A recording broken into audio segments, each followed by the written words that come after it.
Hello, hello, hello. How are you guys doing today? Happy Monday. Happy beginning to the week. Let me pull up my blanket. There is still snow on the ground. I thought I had my hat like all situated cute. Do you think it's supposed to go right in the middle? Do you think it matters? Do you know what I just realized? It snowed a little bit last night, and the snow was still on the chair, and I just realized that I sat my butt down on the cold, snowy chair. The cold, snowy chair of love. How are y'all doing today? Okay, let me tell you about my day, first of all. Alex got, like, no sleep last night at all. He tossed and turned all last night.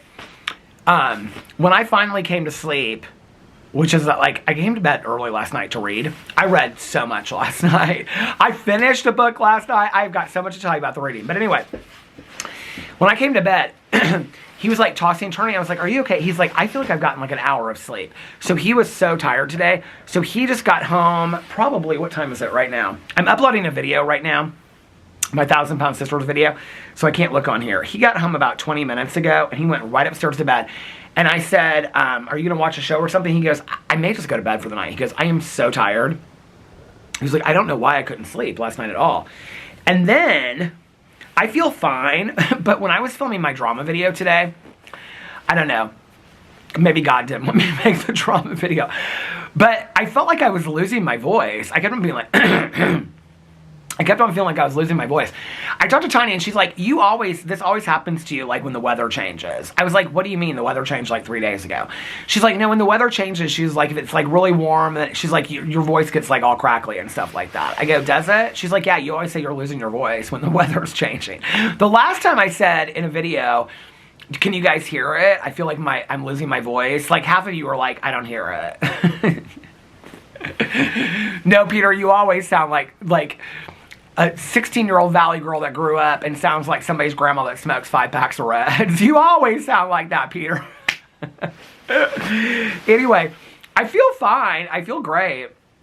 I'm a little tired today. I could sleep a little bit. I got good sleep last night, but I could always I'm always down for a nap. Alex is like, I might go to bed for the night. And I said, well, then I might take a nap early and then take another one later. I can hear the dogs running around inside. I can hear him upstairs, so he must not be getting... They, like, run up and down the ramp to the bed. They, like, go and, like, pick up toys, and one takes it down, and the other one, like, chases after them, and they go back up on the bed. They'll do that for, like, 20 minutes, and then they just, like, crash out and fall asleep in the bed. I just made my very first cup of coffee for the day. I thought because, like, look, can we just talk about the winter of our discontent out here?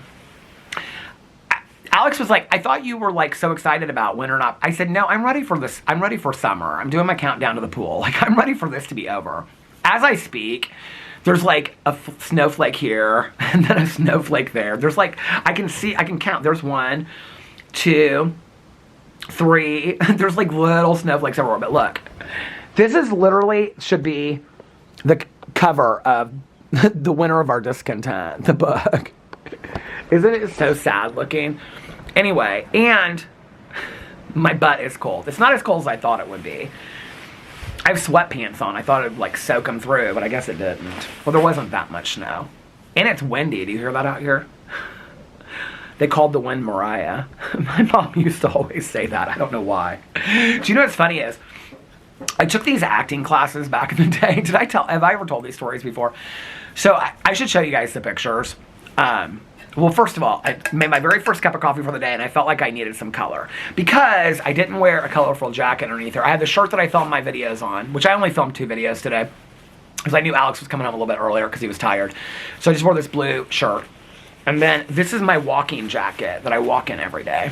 And I put it underneath another jacket. So anyway, I thought it's warm, we'll do that. And then I have my blanket.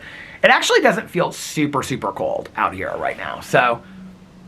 like, up here, it never feels cold. But anyway, yes, my memoirs. Does anybody know what that's from? My memoirs, yes. It's from Auntie Mame, the Rosalind Russell. I don't like Mame. Who's that with? Lucille Ball. I don't like that version of it. I just like Auntie Mame, the movie with Rosalind Russell. Both of my parents loved it when I was growing up as a kid. In fact... I played violin in orchestra when I was little, like starting in 6th grade.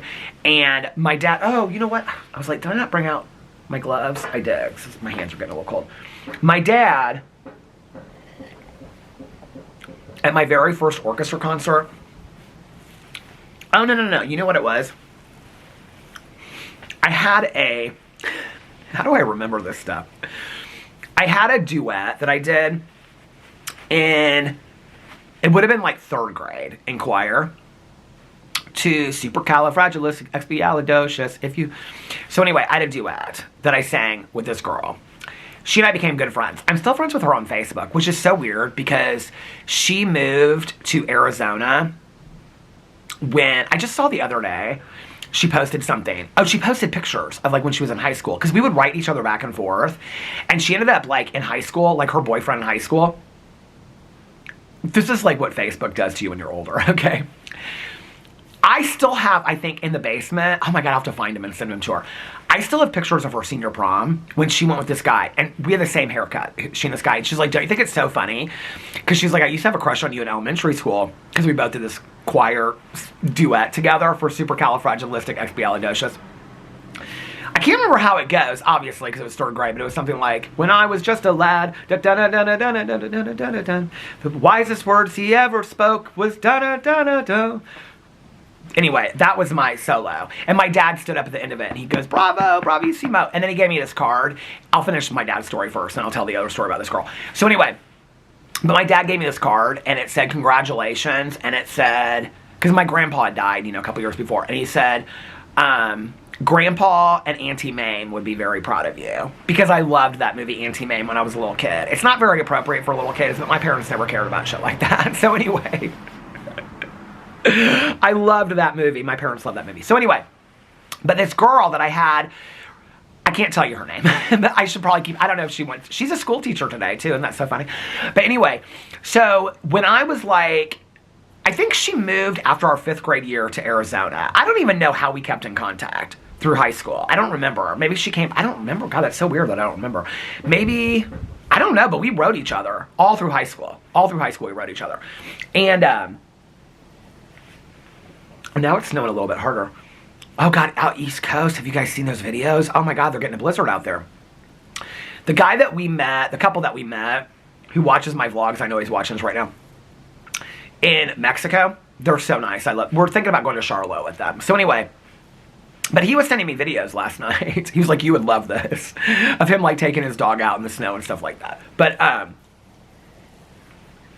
this coffee is so good. This is the Cafe Bustelo, Dulce de Leche, and I don't know what creamer I put in it. I can't remember. I've got like 2-3 creamers in there.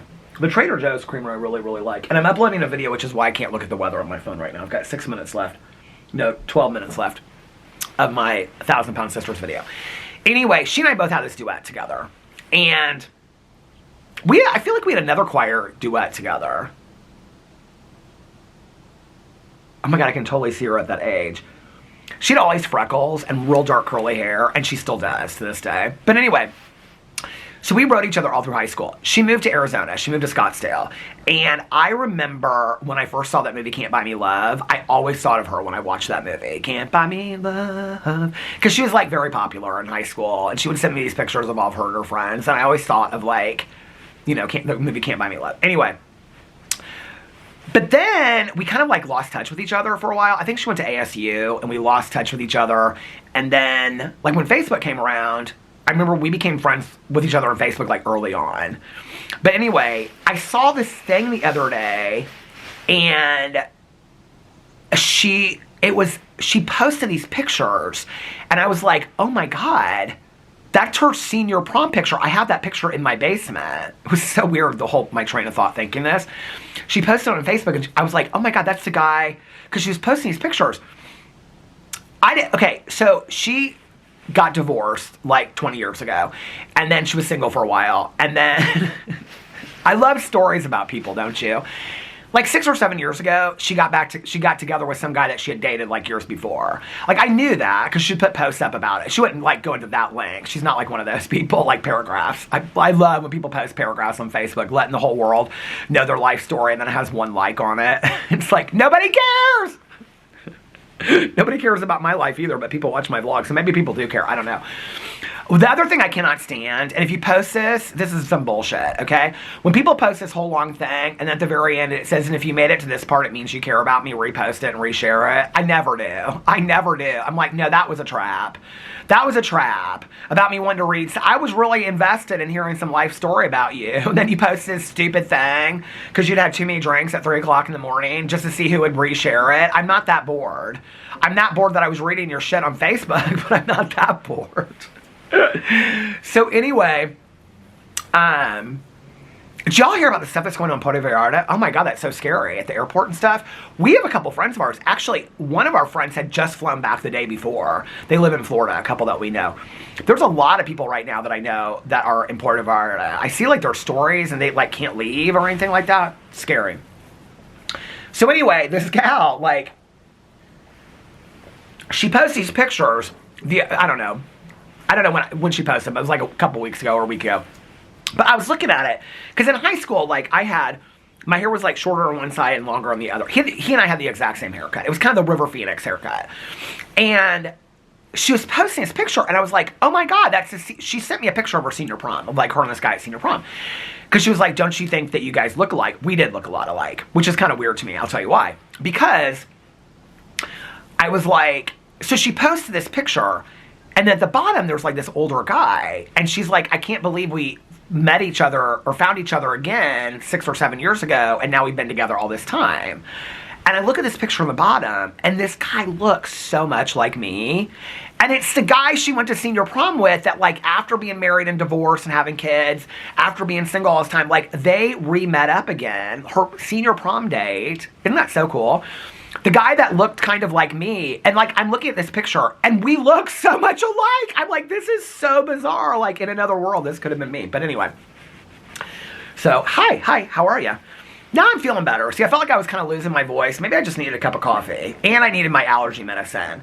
I do think, like, even though it's snowing, like, I haven't been taking my allergy medicine until later in the day. Maybe that was all I needed. I don't know, was to take my allergy medicine. But yeah, Alex couldn't sleep at all last night. He usually, like, I mean, his head is on the pillow and he is out. Well, he came up while I went upstairs. What did we watch?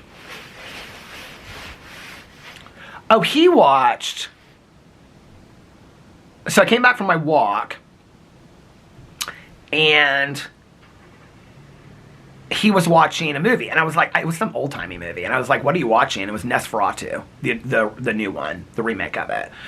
And I was like, oh, he's like, did you want to watch it? And I was like, I mean, I would, but no, I don't, because he had just started it, like 20 minutes before that. And I was like, no, I'm good. So I was so far into that Kathy Reichs book, I was like, I'm finishing this Kathy Reichs book tonight. So I laid on the I ate, and then I laid on the couch, and I listened to like the last hour and a half of the Kathy Reichs book. I finished the first Kathy Reichs book. Okay. Mel had given it 3 stars. She said that was because of the storyline.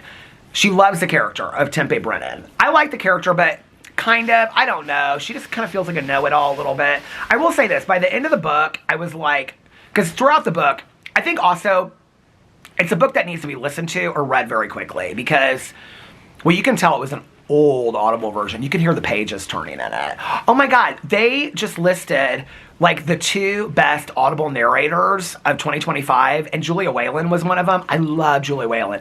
She is one of my favorite. I think her and, Betty, well, I can't think of her name. Is it Betty? It's something that's spelled a different way. I almost said Shabazz, but that's Malcolm X's wife. Betty. Well, I can't remember her name. It's the one that narrated The Hate U Give. I can't look at my phone right now. And she narrated The Underground Railroad. Bonnie Turpin. Because it's not spelled B-O-N-N-I-E. It's spelled like B-A-H-N-I-E. Love her as a narrator. But I also love Julia Whalen, who is, like, Caroline will just find a narrator that she likes on Audible, and whatever books they narrate, she listens to them. Julia Whalen narrated, I believe, Where the Crawdads Sing. And I listen to like a lot of her books. Cassandra Campbell is also the other one. She narrates all of the Misfortune books, and I love her so much. Those are my 3 favorite narrators on Audible. But anyway, so last night I finished the Kathy Reichs book.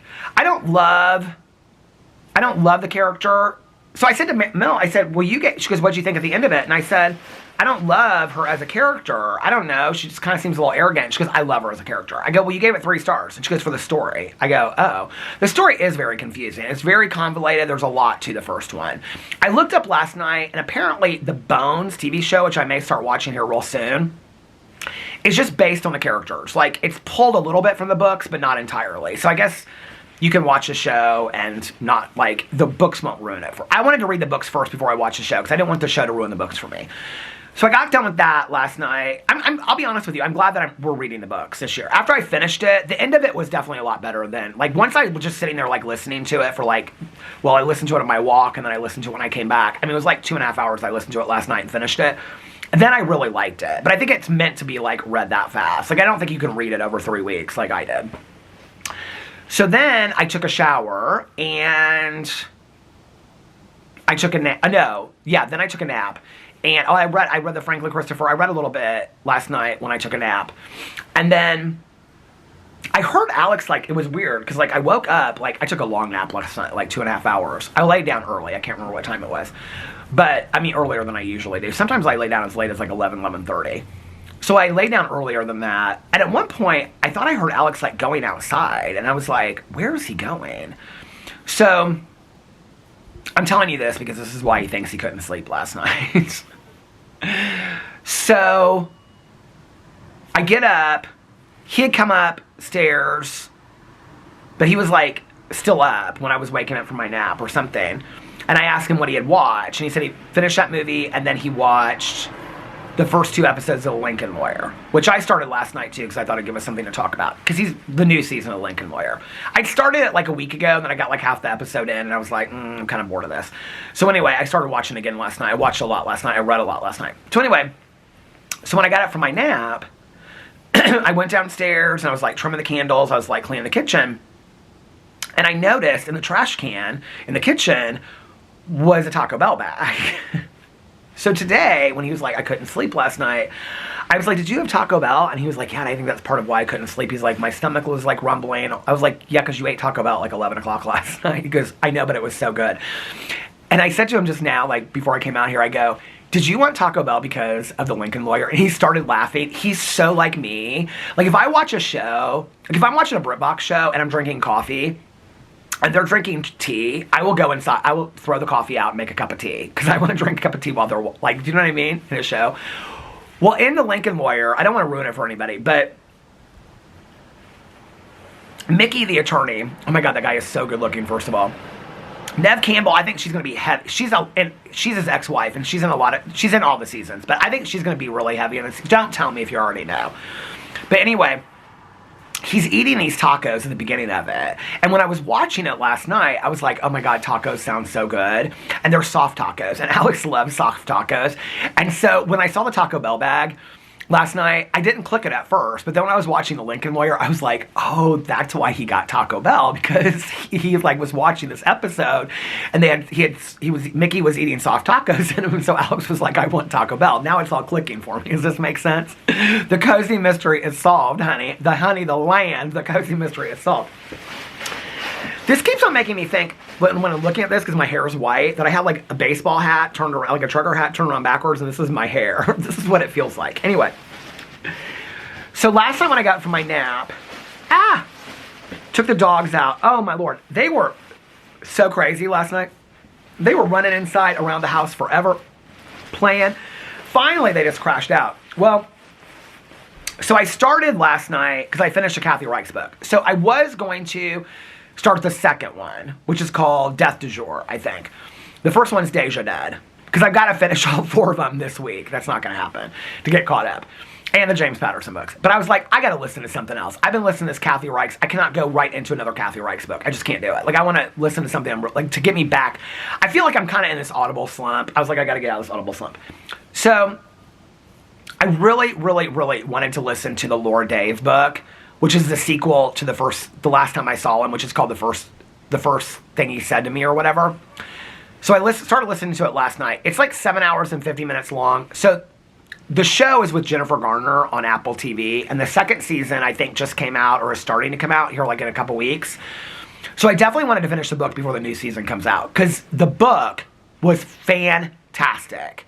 The show was such a great adaptation, but I love the show just as much as I love the book, honestly.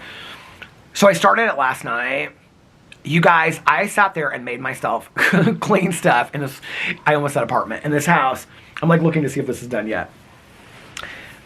Because I could not stop listening to this book. The last book of hers that I listened to was last summer, I think. And it was about the dad that falls off the cliff in his house and the sister and brother are trying to solve the case. I did not like it.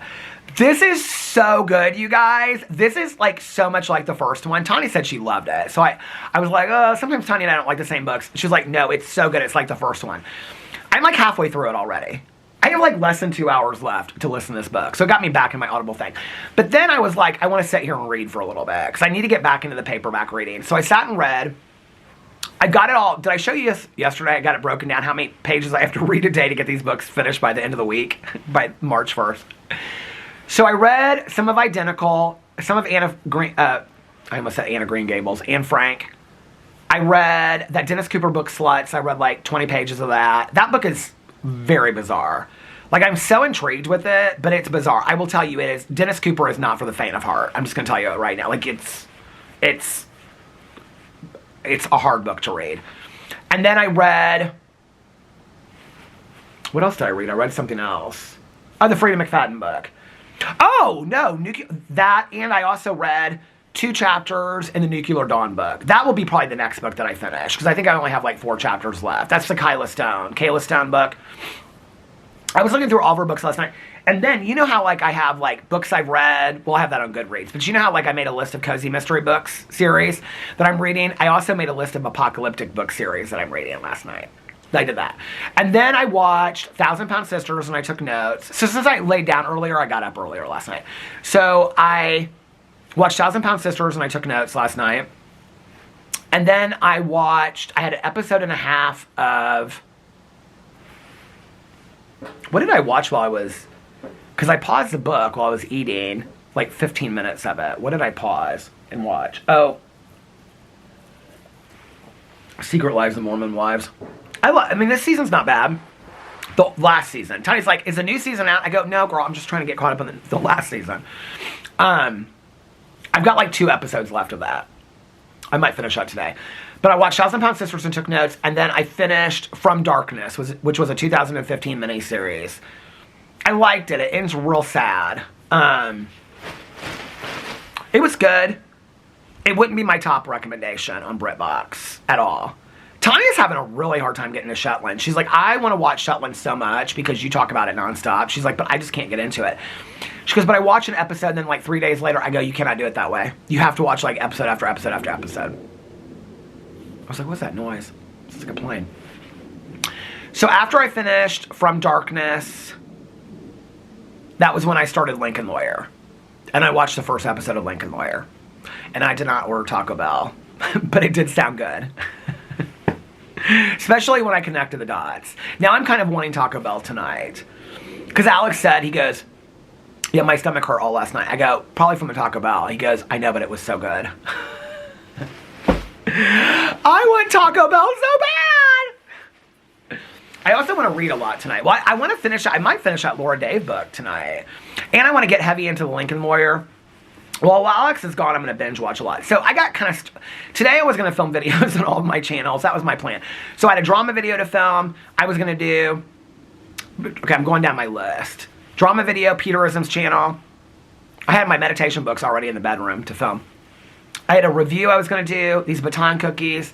Peter does stuff. I was going to take a walk around the neighborhood and see how the pools do. It was going to be real exciting. People like my walking videos sometimes though. And then, my TV video, I was going to do, so I finished that. The other night I watched that show Tanya told me to watch, that true crime documentary. These gloves actually are pretty good. The only reason I think they were, like, I remember my mom had like a pair like this on top of the firewood. She would carry firewood in from outside. Maybe they aren't these, but I feel like they were. And then maybe she kept another pair in the trunk of her car. Did I tell you all the story? I did, didn't I? That my mom, like, first of all, she never drove like country roads and stuff. She always drove like side streets to get anywhere because she was afraid her car would die. So she always kept like Duraflame logs, like fire starter logs in the trunk of her car, cans of soup, beans, wool blankets, gloves, hats, like a parka, firewood, in case her car broke down and she had to, like, I guess, I don't know, camp on the side of the road for the next year or something like that. Like, it was the weirdest shit. Like, you would open her trunk and she'd have, like, 3 Christmas presents from, like, 5 years ago. If somebody, like, you know, passed away or something, she didn't, like, know what to do with the gifts anymore, that she'd have in there to give to a family member if she ran into them or something. And then she'd have, like, just random, like, it wasn't, like, organized at all. Like, it was, like, 3, like, logs, like just regular logs of wood, and then like a Duraflame log. Has anybody's mom or dad ever do this? I look back at this and I think, my mom was crazy. Like, she'd, like, I don't know, but like, but then there'd be like a can of soup just rolling in the back of the truck. This was my mom when she drove the silver Nissan Maxima that by the end was so rusted out. It actually died up here. If you live in Indianapolis, the Walmart by Keystone, it died up there. And my mom, like, it just died one day. And she put, like, a sign in it or something, or maybe my Uncle Dave did, or something like trash or junk, haul away or something. And she called somebody. It was just like, you couldn't even get scrap metal money for it. And that's when my uncle, like, sold her his Saturn for $1. She loved that car. It was, like, in perfect shape. It had, like, he never drove it anywhere, so it had, like, 10,000 miles on it. And then when she passed away, I sold it to Caroline's stepson for $1. You know how you can sell, I think you can sell it for, like, $1. Just you have to like transition the title over or something like that. Anyway, my mom loved that Saturn, but she drove that Nissan Maxima. So my dad told her, I feel like I've told this story before on here. I don't know. You know, my mom was a very proud woman. My dad, like, wanted to get divorced. So he came over, and I only know this story because my mom told me it, and my dad would not speak poorly of my mom. So he's told me this. He's like, yeah, it's true, but not. Okay. So my dad came over. He had handwritten this divorce contract that basically said, you get like a 2-week vacation every year. I can't remember all of it, but like a 2-week vacation every year. You can take a girlfriend on it or whatever. And a new car like every 3 years. Basically like she was an employee. That's how it was written. And health insurance, life insurance for life. She could stay in the house for life. She never had to sell the house. And like ridiculous alimony. And he just was like, whatever, you know? And my dad and my mom were people that really believed in the vows of marriage. My dad felt very guilty for leaving. And, you know, later he told me, he was like, neither one of us were happy. And I believe that one of us deserved to be happy. But he felt guilty as hell for leaving my mom. And so he wrote, I found the scraps of it later. He wrote, like, when my mom passed away, he wrote out this divorce contract. Well, my mom had all these women in her ear that were, like, lawyer up. So she took it and she ripped it up. She said, you can go fuck yourself. Well, she didn't get that settlement. She didn't get that at all. Her entire life, my mom said, I just wish I would have just signed that right there that day. She didn't. Because my dad said, any car you want. And my mom always wanted a cherry red Mercedes convertible or a Volkswagen Bug. She wanted later in life too. But she always wanted a cherry red Mercedes convertible. I always wanted to buy her one. And she'd say, I could have had that car if I would have just signed that paperwork for your dad. She said, I was so stupid. She goes, I let my pride get in my way. She's like, I let my pride get in my way. Because my mom got a lawyer. And then my dad was like, okay, well, if you're getting a lawyer, I'm getting a lawyer too. And then they got lawyers, and it was not pretty divorce at all. And carried on for years. And then my dad's attorney was like, I mean, my mom said, she was like, later she'd say I was so stupid. My dad's attorney was like, you're not going to just hand over and give her all this stuff. Like, I know you feel guilty, but that's just not how it's going to go. You're going to be fair. And my dad was extremely fair to my mom. Like, very fair, very nice. Like, I didn't even know until years later how generous he was. But anyway, so the car that she chose to get, so when my dad left, he was like, I can't remember what she drove before that. I think like some like hatchback Subaru or something. And he was like, whatever car you want. Well, I mean, he had left by then, but before, like, they legally separated or something. I can't remember how it was. They went and got, I don't really remember. And she got this 4-door Nissan Maxima. She loved it. She thought it looked like a BMW, she said. But then she drove it for like 17 or 18 years. It was busted and rusted by the end, honey. It was not a pretty car at all. And in that trunk, there were cans of soup and beans and logs and all kinds. I mean, she thought, probably because she had driven it so long. She was so proud of it, too. You could hear that car coming a mile away. She'd be like, oh my God, I made this car last forever. No wonder you're afraid you're going to be camping on the side of the... Because I don't know, she thought she was going to... The camera stopped, the battery died. I don't know if she thought she was going to end up living in that car on the side of the road one day or something like that, but I will tell you this one thing. Like, my mom was so prideful. She'd tell somebody to get fucked. I mean, she wouldn't say it like that. But, like, before she would take charity or handout, except for my Aunt Kathy. For my Aunt Kathy, she took a lot of charity and handouts, but she wouldn't let anybody, like, if she felt like she was a pity case, she wouldn't take it.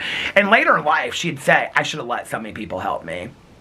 But, do you remember that movie? I can't remember what the movie is. It's some Woody Allen movie. Kate Blanchett's in it. And at the end of it, she's got like all of her Louis Vuitton luggage with her, and she's sitting on a park bench and she's homeless.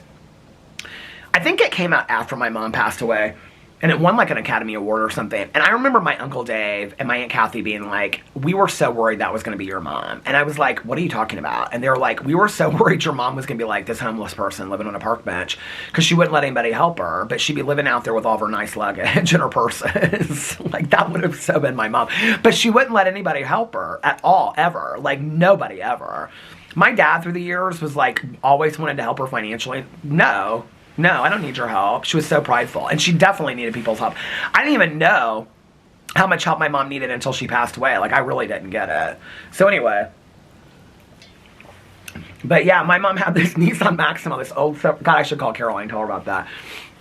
This old silver, oh, Caroline's coming back from her girls' trip today. I forgot it was an extended girls' trip. I texted her the other day. She had probably had a couple glasses of wine. It was like 9 o'clock at night. And it was a cabin in Brown County, Indiana, in the woods. I keep on looking over here to see if my videos... We're down to seconds now. I can't see because I don't have my reading glasses on. But I said, I hope you're having a fun trip. I said, don't let any serial killers get you. And like 10 minutes later, she texted me, love you. I was like, she's in the wine. She and her girlfriends are in the cabin, and they are in the wine with a fire being made. So anyway... But I think she had a good time. So they went Friday, Saturday, Sunday. They were coming back today. Oh, no, she's coming back early today because she said she had, like, business meetings she had to go to today. Yeah, me too. That's what I call... When I tell Walter and Otis, I'm like, do you guys want to go outside, do your business, and have a business meeting? That's my business meetings, taking Walter and Otis outside. But anyway, God, that was so crazy when I look back on that. That car of my mom's. She had a red IU wool blanket, and then she had this, like, parka. Do you remember those, like, green army parkas from back in the day? She probably got it at, like, an army surplus store in Chicago, because she'd wear it always, like, in the 70s. I had pictures of my mom in that parka walking around Chicago, smoking cigarettes, having fun. And then that parka ended up in the trunk of her car in case she ever needed to camp out on the side. I truly do think that she thought, like, one of these days, like, my car's just going to die, and then I'm going to be living on the side of the road like a homeless person. I think that she really envisioned that or something. I don't know. She had so much shit in the trunk of that car. I mean, and the weird thing about it was, like, my mom kept a lot of stuff, but it was always organized. I'm saying she wasn't a hoarder, is what the point that I'm getting to. Like, she kept a lot of stuff, but it was very organized. Like, all her pictures were organized. Like, even her wrapping. So, the walk-in closet in our bathroom, if you ever seen me film videos in the bathroom, there's, like, a huge walk-in closet. Well, walk-in by, like, it's probably, like, 4 feet deep and 6 feet wide. Grandma's feather bed.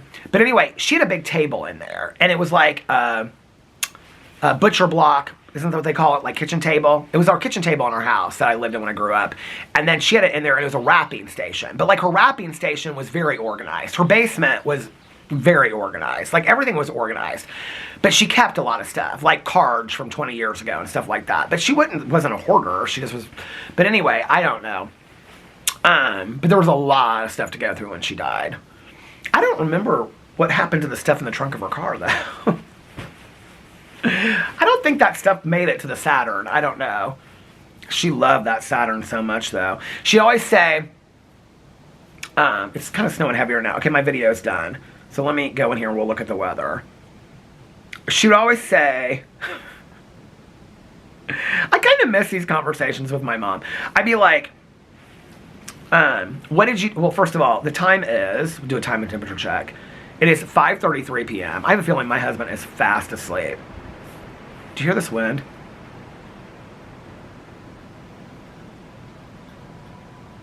Do you know what the talk of the neighborhood is right now? I am the talk of the neighborhood. And do you know what it is everybody's talking about? The gardener told me this today. She said, everybody's talking about the fact that they cannot believe that you were outside filming in the cold. I said, oh, really? She's like, yeah. She goes, somebody said, he's really dedicated. She was just laughing.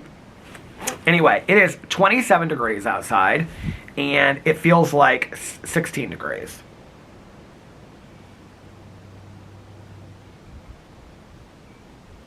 As you notice, I haven't seen any any neighbors walk by yet. What was I saying, though? About my mom? The Nissan. Oh, the Saturn. Oh, these are the conversations I miss with my mom. So my mom, I'd be like, what'd you do today, Mom? And she'd be like, well, I got up at 6 because I had to take the car in for an oil check at Saturn at 7 o'clock. Oh, those guys are just so nice.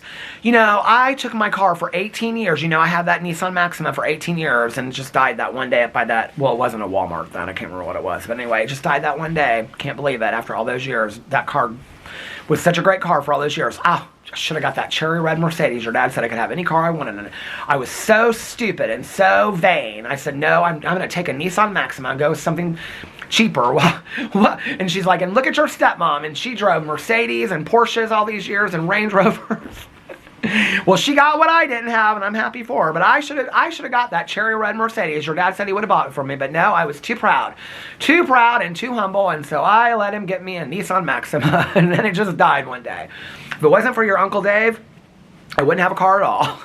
This is how my mom would talk. But I just love those guys at Saturn. Thank God your Uncle Dave had that Saturn. Those guys at Saturn, they are so much nice. Those guys at Nissan were rude to me. Rude for me. Now, you know those men at Saturn. First of all, do you know they have a special room there, Peter? She said they have a special room there, and they have 3 different kinds of coffee. They have flavoring for your coffee. They have sugar for your coffee. She goes, they'll sit there, and then I talk, you know, because they're so nice, and I talk to them, and then they'll be like, do you want us to give you a ride home? She's like, now I know that secretary that works there, the receptionist, her name is Sue. And she is so sweet. Every time I'm in there, I go about once a month, you know, get my car serviced. And about once a month, that Sue and I, we just become the closest friends. I know everything about her life. We just talk and talk and talk. She's like, but you know, she's so nice. She's like, they never did this to me at Nissan. She goes, but after about a month, or about an hour, she said, Sue will be like, let me get somebody to take you home. And I'm just like rolling, right? Because I'm like, Sue is probably so ready to get my mom out of that effing place. That Sue's like, please, somebody drive her ass home. And she's like, I always tell her, no, Sue, you're so sweet to me, but she's like, I just sit there and I just ask Sue if she wants me to make her a cup of coffee. She goes, the coffee is, I can't remember what the brand was, but she'd always talk about the brand. She goes, and sometimes they even have donuts too. Can you even believe that? But that Sue is so nice. We became friends. We even exchanged numbers.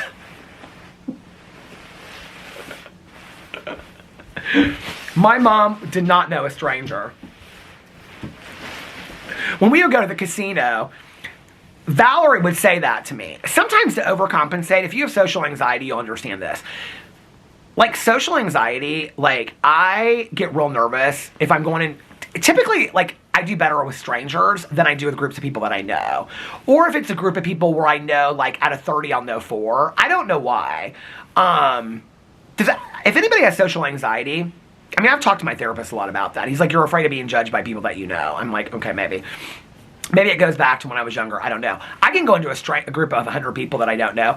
But Valerie would say to me, because like when we were at the casino, if I was sitting next to somebody, I'd start talking to somebody. And it would so remind me of my mom. My mom would talk to total strangers. I do it now. When Caroline and I are out, she'll be like, why are you talking to that person? I'm like, because they were nice, Caroline. They smiled. She's like, they weren't even saying anything to you. And you were just like, oh, I love that soup. It's easy for me to talk to strangers. It's harder for me to talk to people that I know. I know that sounds strange. But anyway, Valerie would say to me, where's that social anxiety now? Because I would start talking to random strangers at the casino. I liked it. It was easy for me to talk to strangers. My therapist has suggested also because you're never going to see them again, you know, so you don't worry about that. I do feel like that, like, when we're on vacation, like Alex talks a lot about that. He'll say, like, it's so easy for you to make friends with total strangers. Like, I don't remember how many years ago it was. It was when we met the couple from Austin. They're so nice. I love them so much. We keep on talking about meeting up with them too. All these couples that we've met. They're younger. They remind me a lot of like Alex's group of girlfriends and their husbands. So I had gone somewhere Like, I think I went back to the room to film a video or something, and I came back. I can't remember how we met. No, I started talking to her because she was reading a Colleen Hoover book. And I asked her about that. And then somehow she knew that I did YouTube. I can't remember how. Like, we took a picture together, and somebody was like, is that Peter Monn? That she knew. And then she started asking me about YouTube. That was how we met that couple. I asked her about the Colleen Hoover book. But Alex would be like, I don't know how you just randomly have these conversations with people. If I'm sitting in close proximity with somebody, like if we're at the pool or the beach, unless people, like, you know how you can kind of get the vibes where people are like, I don't want to talk to anybody, don't bother me. Like, I have those moments too at the pool where I don't want to talk to anybody. But you know when you're just kind of sitting there and you can kind of tell if somebody's looking at you and you're looking at them, they're kind of smiling. Like, then I just kind of, like, they want to talk, you know. I kind of look for things. Now I will say, a lot, like, well, the couple that we met in Mexico, the gay couple that we met the last time, he watched my vlogs. So he messaged me and was like, hey, like, we're here too. The couple that we met from Portugal, well, she's from Brazil, but they live in Portugal now because they were married. We just started talking to them at the pool. And it was very much like that. Like, we were both in the pool at the same time. Well, Alex is really good about this now. So a couple years ago, he'd be like, I don't know how you just talk to random strangers. And I'd say, well, if it's somebody that I think is interesting. Like, I went through my entire life being so afraid of people. And I would see people that were really interesting. And when I met Tanya, I was like, I love her energy. Like, I want her in my life. And so that's why I, like, went to the kennel one day. And because Tanya was like, just pop by the kennel. Oh, this huge bird just landed in the tree. This huge black bird. Anyway, it's taken me a long time to get to that point. But when I see somebody that I like their energy, oh my God, all these birds are flying over the house. When I like their energy or they seem interesting to me or whatever, and they're not standoffish or rude, you know, because, like, that's a real turnoff for me. If somebody seems like cocky or arrogant, I don't want any part of that. Like, that's unattractive to me. But if somebody seems friendly or like they're having a good time or whatever, and people usually on vacation are real friendly anyway, I'll just look for something to talk about, you know, like, okay, well, the way that we started talking to the couple in Portugal, I think, was that they were smoking these cigarettes. I didn't even know this was a thing. I'd seen it at Ultra, one guy smoking one. So it's like these real short cigarettes, but in Europe, they have like filters. If you're European, you'll know what I'm talking about. If you live in the United States, you'll have no clue unless you've been out of the country, because I had never seen these before. I saw one guy at Ultra smoking them, and I see them all over in Mexico. So they're like these filters, these plastic filters you buy, but then they're like, you put in the filter these little cigarettes. So it looks like you're smoking a cigarette with like a plastic filter on it, but it doesn't put off any smoke. So like you can literally smoke it inside. It's kind of like a vape if it were a cigarette. So they were standing in the pool and they were smoking these because they don't put off like smoke, if that makes sense. If you live in Europe, you'll know what I'm talking about. Because she was like, you have to buy a special, like you buy a pack of cigarettes that looks like a pack of cigarettes, and then you put the cigarettes, and it burns them down like you're smoking a cigarette, but it doesn't put off any smoke. So you could smoke them inside, it doesn't put off any smoke at all. Okay, I don't know how to explain it any better than that. But anyway, I was like, what is that? I said, I saw this guy at Ultra Music Festival smoking one, but I think that's how we started talking to them. I can't remember. But anyway, so we were talking about that. She's like, you guys don't have these in the United States? No. Then we met up with them, I think 2 nights we met up with them.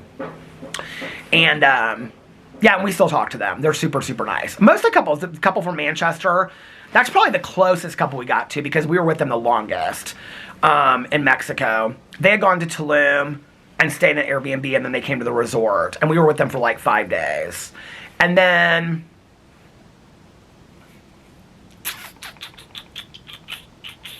oh, the marketing girls that we met one year, they were real friendly. We still stay in touch with them.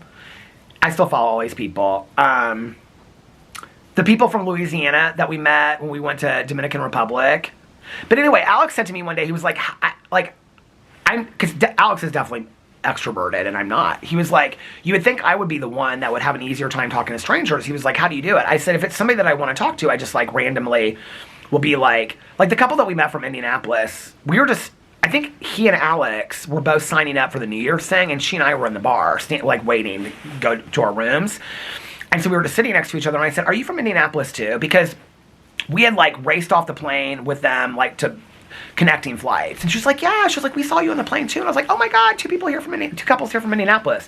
And then we ended up sitting at the New Year's table with them. Then we sat on the beach and talked to them. That's how we got to know them.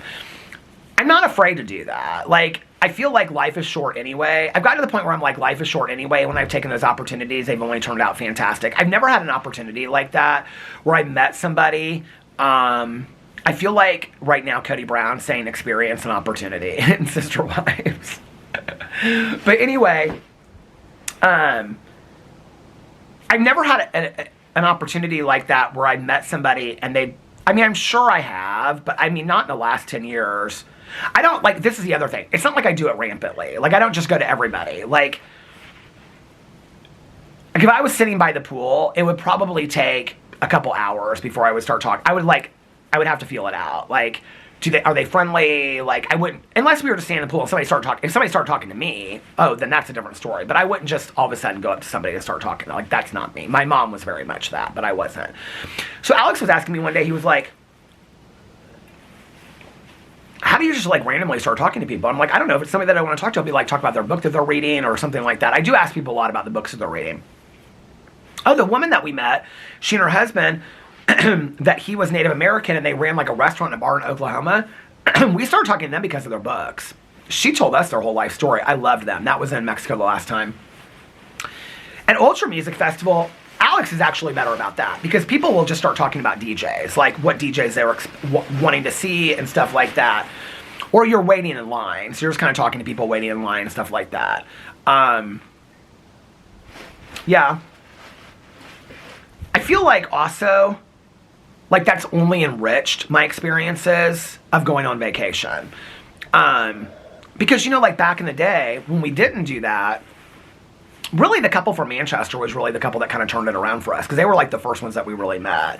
Well, if I told you the story about, I think I told this story about like the first time that we ever went to the resort in Mexico that we like. Well, I'll tell this in a second. But Manchester, the people from Manchester, they came up to us. We were sitting at the bar that we go to outside the restaurant at night, and they came up to us and just started talking to us. And then we became friends with them. And they were so nice and so funny. And so I think, you know, I can't remember it, how it happened. But anyway, how we started talking to them, I don't remember. But anyway, the first time we went to Mexico, I think it was for my birthday. Maybe not. I mean, this is literally like, we've been going there to the same resort now for like, I don't even remember when this was. But when Alex was in the pool, I mean, it was dead. There was like nobody there. It was like, I mean, the whole place probably had 100 people. It's a small resort anyway, but it was probably got 100 people. Well, I was like, my back was turned and I was reading Big Little Lies by Liam Moriarty. And Alex was in the pool. And it was just like, he was with all these women that were like 60 and they loved him. And Alex had like this, like, I remember he had this like pink, like swimsuit on, like these trunks on, and he had like one of those like straw fedoras on, and they're all telling stories. I used to joke about it when I would tell people. It was like Alex with like the Real Housewives. And they're all talking to him. Well, this must have been around the time that like Tito's vodka, I don't drink, so I don't know about stuff that came out. Because Alex, like, he would drink, like, if Alex goes out and has a drink, like, he has like Tito's and water. So anyway, and 3 limes. So, not the carcass out, like, Dorit. But anyway, but usually he's like, if he goes out to like a bar, he drinks. If we go out together, just dinner, the two of us, he doesn't usually drink. But, so at the end of the day, they were like, he got these women, like, they would walk over to the pool bar, and he got these women, like, chanting, like, Tito's, Tito's. It was so funny, but that was the first trip we went there. And he met all those women. Like, the rest of the trip, they'd come up to us, they'd be like, hey, Alex and Peter, and all that kind of stuff.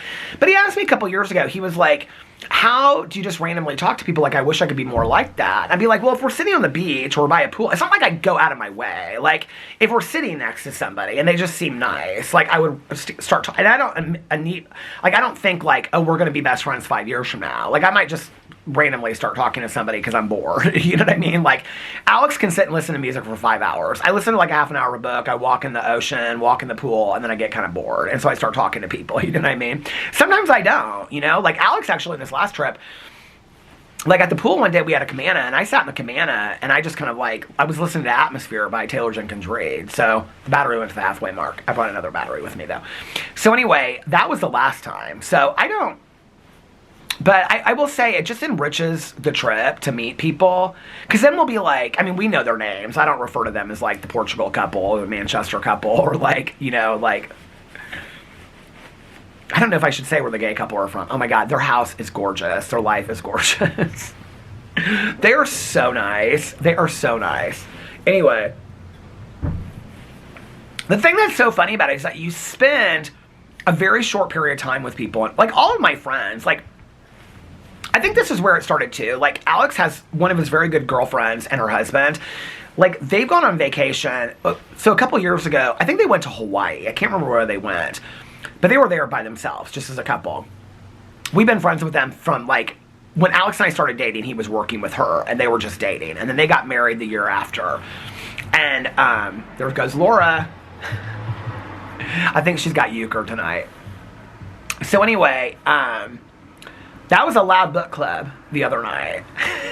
They were having fun at their book club. I could hear them. I like took the dogs out and I could hear them. They were like over there like playing music and stuff like that. I knew the book club wasn't really, it was like, let's get together and just have fun. But anyway, she's young. So anyway, but this couple started telling us, like they had met this other couple. I think they met two other couples in Hawaii while they were there that were like their same age. I think one of them's like 10 years older. One of the couples are like 10 years older, and then the other couple is like their age. Well, the three couples travel together like once a year. They take a trip together once a year. I love that so much. Part of the problem is that like all the couples that we meet, like Portugal, like they want us to come over to Portugal. Well, Alex is like dead set. Like when are we planning that trip?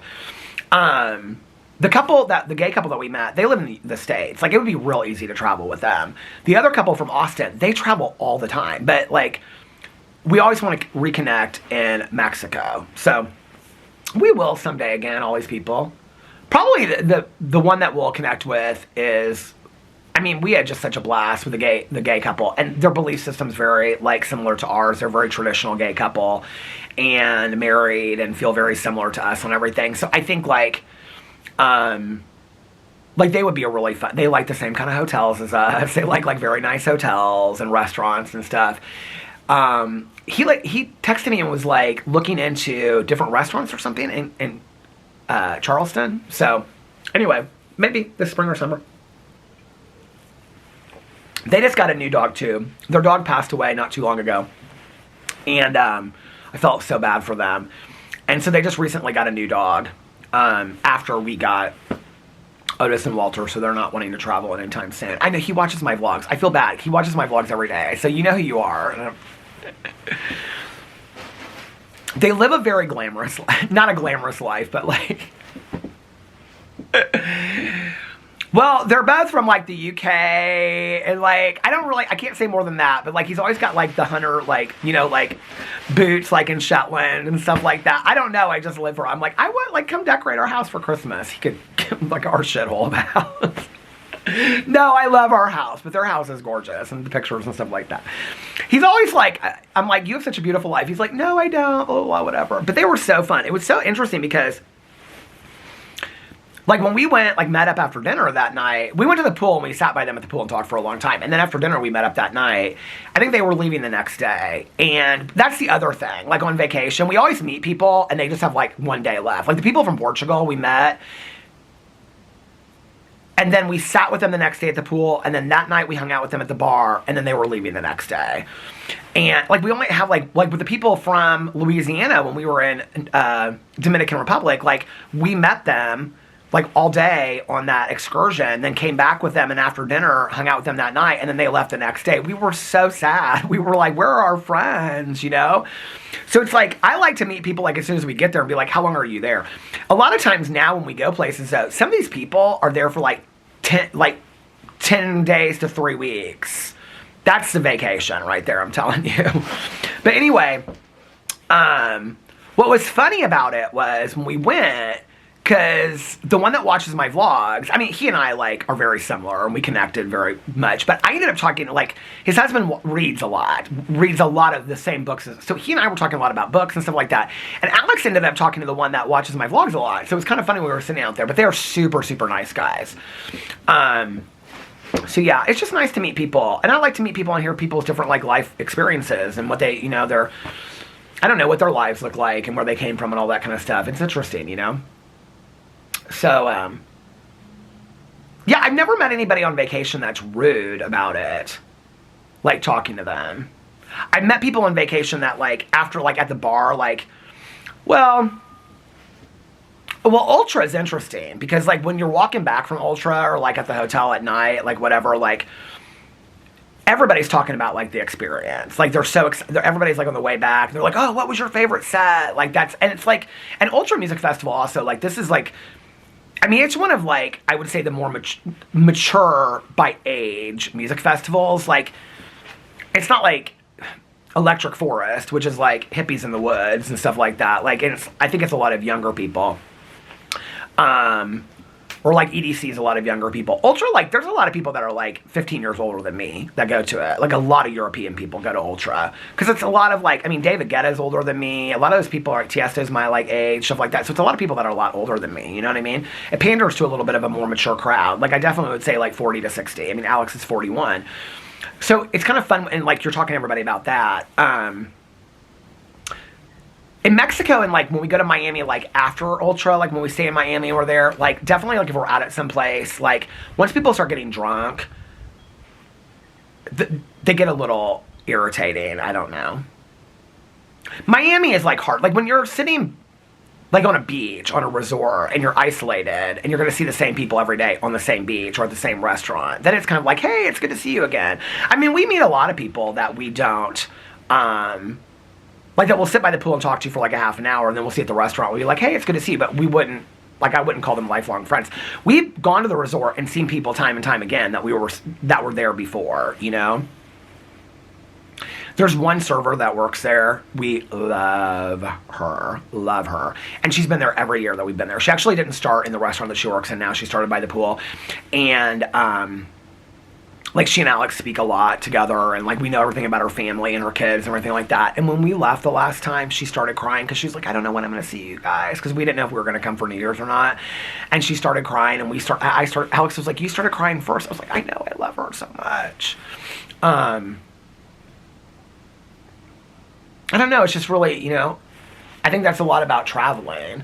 People ask us why we always go to the same place. It's comfortable for us, you know. It's like we're back home again. It's like having an Airbnb or a timeshare or something. It's like that. It's, like, nice, you know. It's like when people go to the same town. It reminds me a lot of, like, when my dad and I would go to Saugatuck, Michigan, where he kept his boat every year. You know, it was like, here we are for the summer again. It's like, even though we would go back home in between, like, on the weekends and stuff, like, there were people that stayed up in Saugatuck, Michigan the entire summer. Like, they came in May and they didn't leave until September. Like, they just lived on their boat the whole summer. So even though we would come up there and leave for, like, a week or two, my dad went up there almost every weekend. If I wasn't with my dad for the weekend, I didn't go up there, but I went with my dad a lot. Alex and I were talking about this the other day, like, it's so weird to me. Who are we talking about?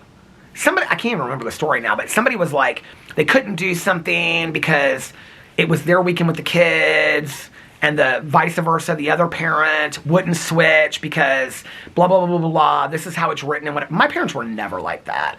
Like, in the summer, if my dad would say, he calls me Pete, if my dad would say, I want Pete to come with me every summer to Saugatuck, my mom would be like, if he wants to, yeah, more power to him. Like, it'd be good for him to be out on a boat up there. He can be with me during the week, he can go with you for the weekends.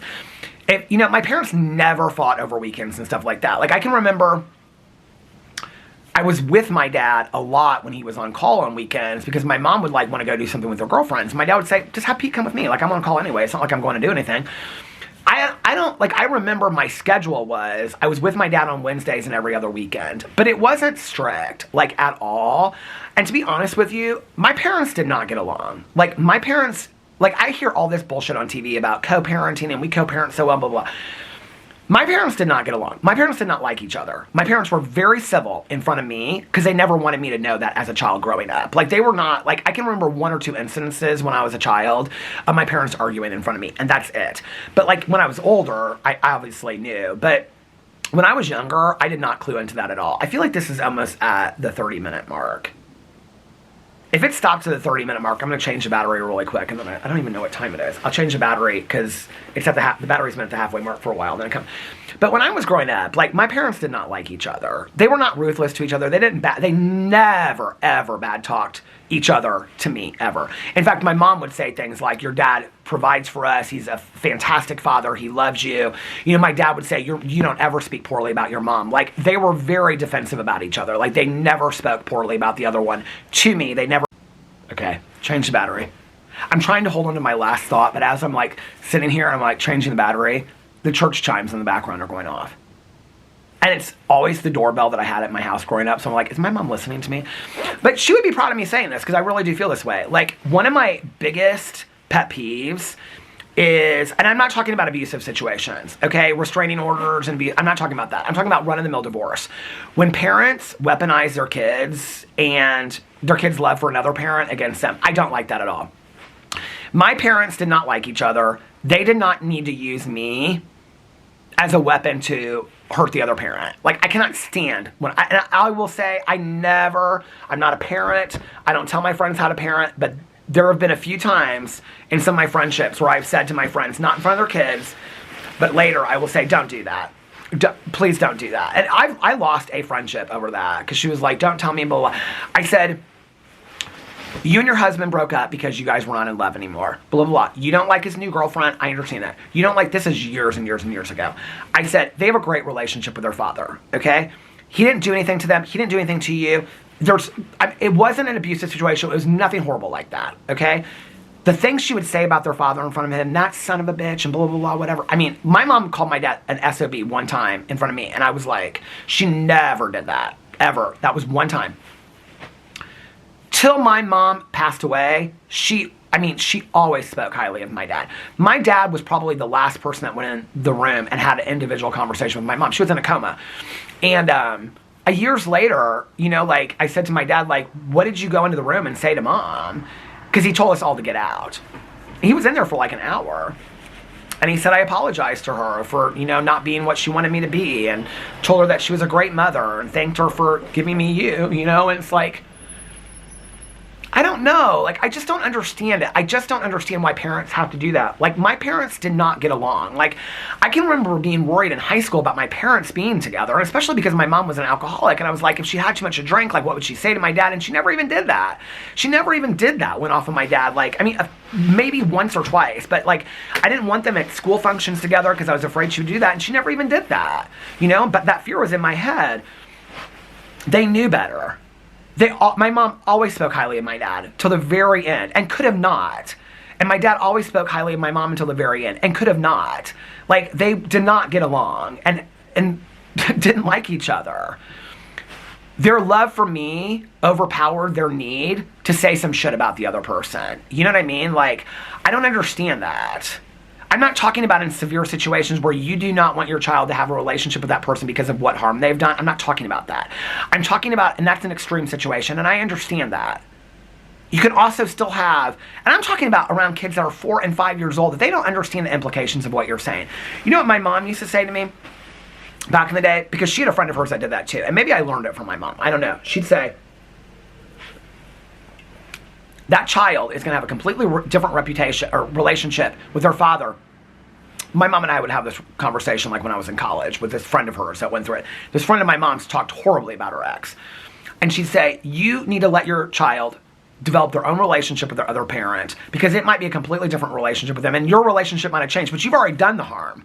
You know, 10 years from now, you might be forgiving of that person, but that child's heard 10 years of you dogging that person. But you don't know 10 years, this is where my mom was wise, but you don't know that 10 years you're going to feel better about that. She's like, here she's been all these years dogging their dad to them. And one day she might find the love of her life and be like, oh, I forgive him. But for 10 years, your child's been hearing what a piece of shit their dad is. They can't take that away. You know, I am so thankful that through all of the dislike that my parents had for each other, they were able to see their love for me, and they were able to co-parent for me through it all, you know? And that wasn't easy at times for them. I don't think it was easy at all. I mean, they went to parent-teacher nights together. I mean, they did it all. You know, like, as my dad was so busy when I was in high school. My stepmom, so when my dad and my mom first got divorced, my dad started dating somebody else. My mom really did not like her at all, okay? Because she thought that was my dad's love of my life, or love of his life and stuff like that. Am I going to tell this story? Okay, so she owned a store here, and she doesn't own it anymore, in Indianapolis. I feel like I've told some of these stories, or am I telling it on the phone? My mom, like 2 years before she passed away, she never met this woman in person. She always wanted to know her in person. They ran in the same circles, but she had never met her in person. So she went into her store one day and she asked for her. Have I told this before? I don't think I ever have. And so she came out and she was like, "Can I help you?" She was probably like 10 years younger than my mom. And my mom looked at her and she goes, "Yeah, I'm so-and-so." She married somebody else. So she was dating my dad and somebody else at the same time. She ended up marrying somebody else, okay? So, my mom looked at her and goes, "I'm so-and-so," and she goes, "I just wanted to get a good look at you one time in my life." My mom walked out the door. I kind of live for that. I remember my mom telling me that. She was so proud of herself. She said, "I don't understand what all the razzle-dazzle is." I go, "What do you mean?" She goes, "All these years I've been so, like, I thought she was all this I'd heard about her through, I mean, I never said anything about her. I remember her being around when my dad and her dated, but that was like the first year that my dad and her were together. And my dad, like, I mean, he didn't even start dating her until after my mom. My dad was very serious about that. He would never have cheated on my mom. He did not start dating her until after they were apart. But anyway, so then my stepmom came along. My stepmom's real tall, you know. My mom was real short. I remember we went and saw that movie, Stepmom, with Susan Sarandon and Julia Roberts. My mom almost could not even, we saw it on Christmas Day. I will never forget. My mom almost couldn't even sit through that movie. Julia Roberts, you know, is an artist. My stepmom is an artist. Julia Roberts drives a Land Rover. My stepmom drove a Land Rover at the time. My stepmom kind of looks like Julia Roberts a little bit and built very much like her. And my mom was just like, "This is too much, this is too much." What's so funny about it is that she and my stepmom got along so well. And really, what got them along, because they didn't for a long time, it really wasn't from my stepmom, it was my mom. My mom was like, you know, she'd hear about her and she'd be like, "Oh, you know, whatever." But then when they had to start, like, arranging rides for me, like, who's going to pick up Peter from school? Like, it's your night, it's their weekend, whatever. My stepmom and my mom talked. And so that was really what connected them, which is crazy, right? And then I think my mom would say things to me like, she said something to me one time. She was like, "I don't know why I took it out on your stepmom all these years." She was like, "It was your dad I had the issue with. Your stepmom's been nothing but fantastic to you." She never, like, my mom had friends of hers where the stepmom would step in and try to be the mother. And they would all my mom and her friends would talk about it. My stepmom never tried to do that. In fact, my stepmom said to me one time, "I don't want to be your mother and I'm not your friend, but we get to have a special relationship." And I've always remembered that, because we do have a special relationship. She's like, "We have a relationship nobody else can have." And my mom really respected the shit out of that she never tried to overstep her boundaries of being my mom. And, you know, I've told the story a million times. It always gets me really teary-eyed that when my mom wouldn't go in the hospital, it was my stepmom that could get her to go in. And I think that was because I think my mom always knew that my stepmom wasn't trying to take her place, but she loved me. I think my mom at that point had realized, I don't love Peter's dad anymore. I haven't for many, many years. Let her have it. You know what I mean? Like, which my dad would laugh at, you know? But, like, I think my mom had mad respect for my stepmom, and I think she knew that she just loved me, and she loved my dad, and I think my mom respected that, because at one point my mom loved my dad, and she just wanted the best for us. And so when she looked up at her and said, "Well, if she says I need to go in the hospital, I need to go in the hospital," you know, like, my mom always, towards the end, spoke so highly of my dad and my stepmom, and I'm grateful for that. I don't love when parents bad talk the other parent, and they don't need to. There's enough people you can talk to about your hatred for your ex other than your kids, even if it's not their parent. Okay, like, I don't think kids need to understand that. Like, I grew up, I didn't know my parents' finances when I was growing up. This is just my personal belief, okay? Like, even not having money for something, like, I have friends of mine that are really strapped financially. And, you know, like, they won't say to their kids, and I have witnessed this, like, do you know how hard I'm working and just so you can be in baseball and put food on the table? Like, you don't even, there's no reason for that. Child didn't ask for all that. You chose to have that child, you know? There's ways to say we're having a hard time financially without saying we're having a hard time financially, you know? Maybe next season we'll play baseball or soccer. Right now we can't do it. Or looking into other programs, you know? I don't know. I just don't understand that. Like, I didn't know about finances when I was growing up. I didn't know the intricate details of my parents' relationship. My dad would have said it was none of your business. You didn't need to know that, you know? I don't know. There was a lot I didn't need to know. And I'm grateful for that. A lot of that kept me a kid, and I'm grateful that I was allowed to be kept a kid, because there was a lot of adult shit that I was exposed to, you know, that I didn't ask to be exposed to. And it wasn't my parents' dealings, but like my mom and her alcoholism. I mean, I wish I hadn't been exposed to that from an early age, but I was. And she would say that right here. She'd say, if I could do one thing all over again, it would be never drink in front of you, never expose you to me being an alcoholic. It was her biggest regret her whole life. She felt shameful for it. Even when I said, don't feel ashamed for it. Like, you gave me the greatest gift ever with my life, but number two, with getting sober. In my lifetime, I got to see you get sober. Like, it changed our relationship. But she felt ashamed about her whole life. You know? Well, there comes the wind. I don't know. Why am I going on and on about this? So much today, aren't we? Going on and on so much about these deep conversations of the world. And here I was sitting here when I was getting done with my TV show talks, I thought I don't really have a lot to talk about. But anyway, I guess I do. You know, people ask a lot, like, oh, you and Alex would make such good parents. A lot of what I'm saying right now has a lot to do with me not being a parent. You know, before I met Alex, my ex and I, we probably, if we were still together, we had talked about having kids, adopting kids. Never talked about a surrogate. I don't know why. But we talked about adopting kids. I kind of like decided, without even really thinking about it, I think, I was at a point where, like, if I met somebody that wanted kids, I would have kids. But it wasn't like I needed to have kids. When I got with Alex, and it was such a deal breaker to Alex that he didn't really want kids, it kind of forced me in a position to think, and it was a very short-lived thought too, like, if you're going to stay, I mean, when we really decided that we were going to stay together and be married and whatever, he doesn't ever want kids. Like, if this is something you want, like, you need to think it through. And I mean, it was a very short-lived thought because I knew I didn't want kids. It didn't fit into my lifestyle. I didn't want to change my lifestyle at all. I wanted to travel. I wanted to stay up late at night. I wanted to go to Walmart with Tanya at 3 o'clock in the morning. I didn't want that to change. And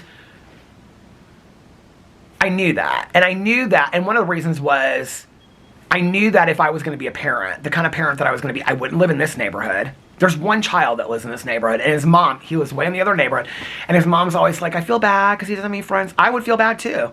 I don't blame her for it. She lives where she has to live. But like, you know, she lives far close to the other neighborhood as she possibly can, because so that he can get on the bus for the kids in the other school. But it'd be a lonely neighborhood. I would live in a neighborhood like, you know, Carlos and Liliana live, where there's a lot of kids in the neighborhood, where they can take the school bus to school, where they're, you know, I would have them very involved in arts or sports programs if I could afford it, or, you know, get them involved. I would be very involved in school. That would be my life. My life would be my children. I think when you choose to be a parent, that's what your life is about. And for me, I think we live in a world where we choose to be parents. So, and if I was going to, and even for a gay couple, you even have to work harder at it, obviously. So I would really be making that choice. It wasn't that big of a priority to me. I had witnessed enough people that had become parents that didn't really want to be parents, or had become parents and complained nonstop. I'm not talking about, I've had all my friends that complained about me, like, oh my God, I can't wait till my kids go to bed, or God, I can't wait for summer to be over. That's normal, okay? Like, let's be for real. That's fucking normal. We all get sick and tired of our kids. We all get sick and tired of our dogs. We all get sick and tired of our husbands and wives. That's all normal. I'm talking about people that just don't want to show up at all. Like, they have no interest. I've witnessed that. I've witnessed my fair share of that through the years. I don't know. Like, I don't blame those parents. I think it's easy to say, well, you shouldn't have been a parent. I think people think they want to be parents sometimes and get themselves in a situation where they don't want it. I don't know. I think it's hard. You know, like, I don't judge those people, but I know for me, it's hard for me not to, you know, but I will say for me, if I were going to be a parent, it would be a very thought through choice. So I knew that I didn't want that. I knew that that was not a priority for me in my life.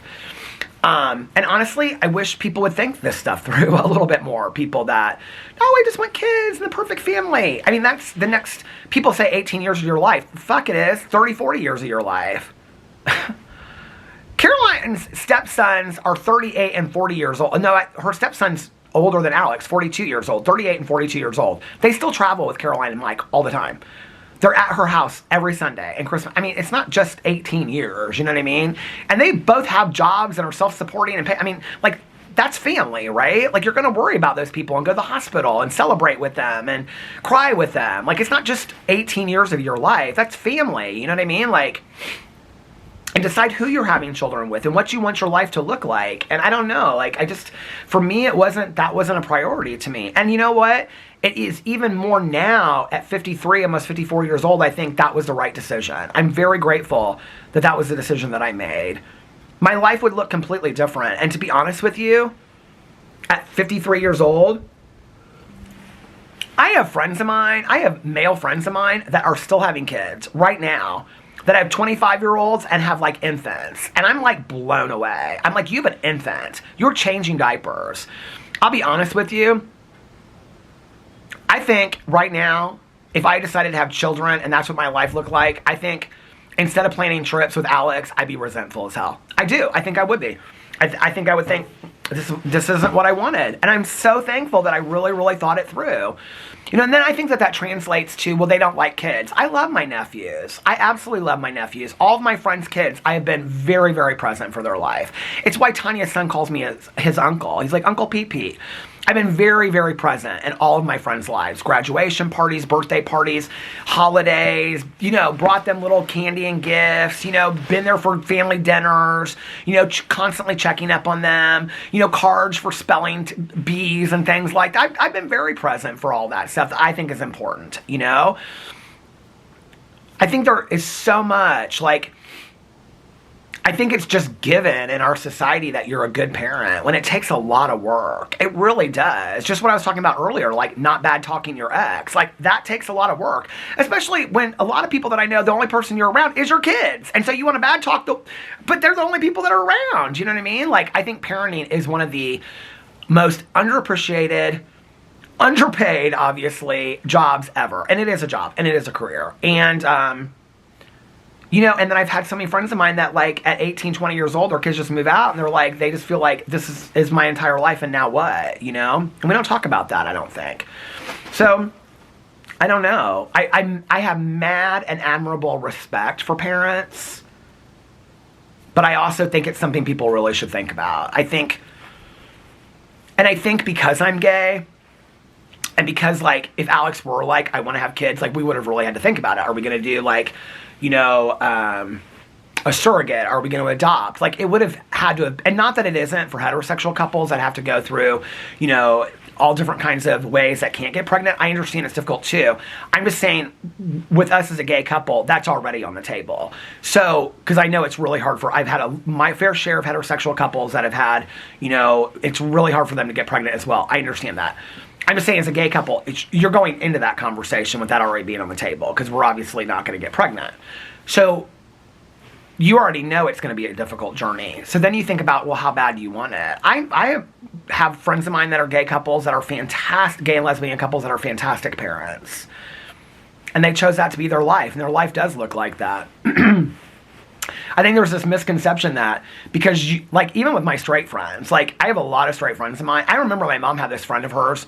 I think she's passed away now, so I could probably say her name, but she lived in California and we always thought she was so cool. And she'd come to visit and they would be like, she doesn't like kids, don't hang out with her. And I think like, and she didn't like kids. Like we knew that as kids, like don't hang around her. Like she'd always like smoke these cigarettes and she came in from California and she was real like, you know, caftans and stuff. And all of us kids knew she didn't like kids. But I think there's like this idea that like if you don't want kids, you don't like kids. Like I have all these friends of mine that are like heterosexual couples that are great aunts and uncles. Most of my friends from high school, all my girlfriends, never had kids. Most of them. And it's like, I'll talk to friends of mine, they'll be like, yeah, everybody thinks that like we hate kids because we don't want kids. It's just a choice that we made, you know? I don't know. But I do have mad respect for parents. I think it's hard enough just to have 2 jobs or 1 job, put food on the table, and get your kids to school. That's just, I think, average parenting. And that's a lot, okay? On top of that, to have your kids involved and be involved in the school and doing homework and math, and then five minutes for yourself to take a shower at the end of the day. I mean, I can't even imagine it. I can't. Like, you know, like my supervisor back in the day, she was the breadwinner of her family, and, you know, she had 2 kids, and her husband didn't come home till late at night, and she worked 12 hours during the day. And I can remember, like, we would go have lunch or whatever, and she'd be planning out her dinner and talking to daycare on the phone, picking up kids home from daycare. She'd go home, she'd make dinner, she'd do homework, all this kind of stuff. She'd be back the next morning at 5:30 in the morning. I'd be like, how does she do it? And then Tanya, you know, I'd see her, and she'd run the kennel all day long while Eric was at work. And, you know, and then Nick would get off the bus, and Tanya'd have a salad and vegetable and meat and doing homework. And she and Eric would trade off what night they were doing homework with Nick, and then she'd have him in bed. And I thought, and I know it's not just women, but back then it was a lot of strong women that I saw I thought, how do they do this? Clean the house, and it's a lot, you know, and I have mad respect for that. And I think those are the forgotten role models, you know? And so I love when you ask a kid, like, who's your role model? And they say my mommy or my daddy. I love that today, you know? That's admirable to me, I think, because I think our world is built on normal people doing normal stuff. I think we look up and we see movies and high-priced attorneys and celebrities, and we think that's what the world's about, and politicians, and it's not. It's really normal people doing normal stuff, you know? When I was in my prayers last night, I was thinking, God, I was like, you know, as a result of the accident, I think I really got how important the simple stuff is. But I get it even more now. I think my want for things was stronger back then. And last night, you know, it's my second round of prayers. I was talking to God, and I was like, had turned off the iPad, put the dogs in their house. I was just sitting in the dark, and I was thinking, what an amazing night it's been, you know? And I watched shows, and I read, and just sitting in the dark, and I was looking out over the woods with the snow, and I thought, I have an amazing life. Like, I just want to do this over and over and over again for every day for the rest of my life. And I would be completely happy with that. And that's what our lives really should look like if we're blessed enough to do the simple things over and over and over again. Sure, I love to travel. Sure, I love to be with my friends, and I like nice things, don't get me wrong.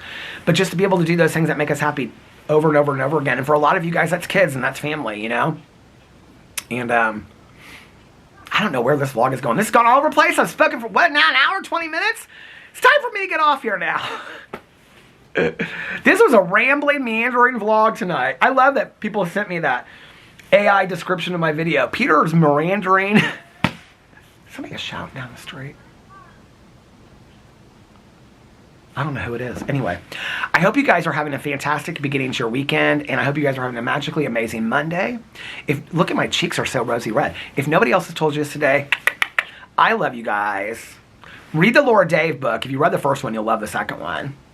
And I love you guys so much, and I'll see you tomorrow. Bye. Love ya.